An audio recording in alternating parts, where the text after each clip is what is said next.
Hi, my name is Sina Javankhoshdel and I'm the product manager of Slide2 and Slide3 software. In this video, I'm going to talk about the statistical features in a Slide2 program.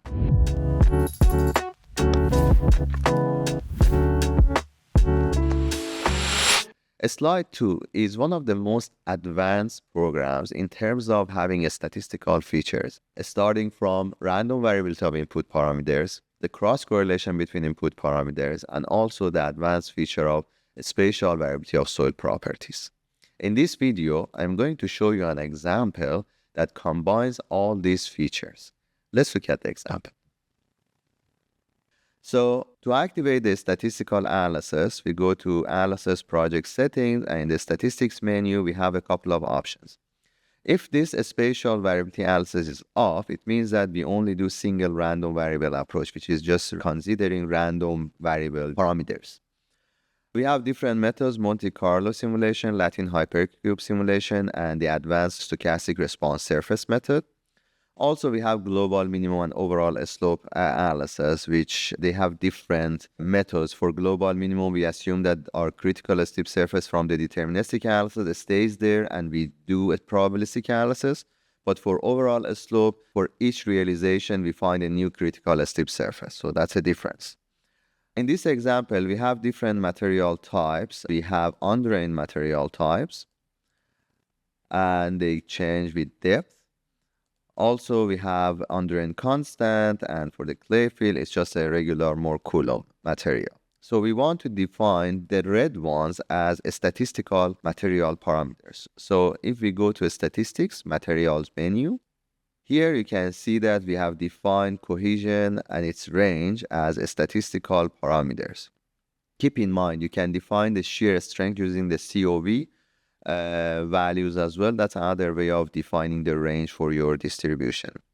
Also, we consider cross-correlation between our input parameters as well in the slide program. Here you can see that between the cohesion and the change of the cohesion, we have a very high positive cross-correlation. So literally you can correlate any parameter with the other parameters in the probabilistic analysis in a slide. So it's a very comprehensive cross-correlation feature. So we did that for these red layers. And if we go and look at the results, for this scenario, factor of safety, deterministic factor of safety is 1.77, mean factor of safety is 1.72, and probability of failure is 4%. We have different statistical graphs. You can plot the histogram of your factor of safety, for example, and highlight the data with the factor of safety of less than 1. You can look at the scatter plots for your parameters. For example, look at a scatter plot of factor of safety. And you have the convergence plot as well. The convergence plot shows you how many simulations they were required, like basically to do they were enough.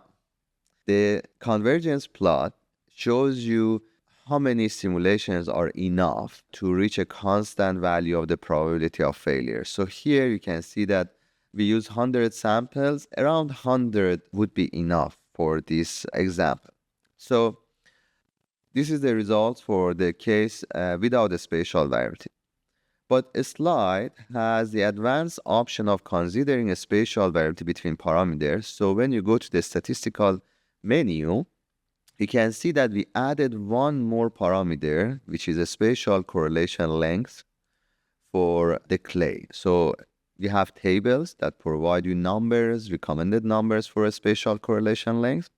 Also, we have a very interesting feature called Property Viewer that you can go to the Property Viewer, you can pick the parameter, and it shows you how this parameter is changing spatially based on these values of correlation lengths that you define.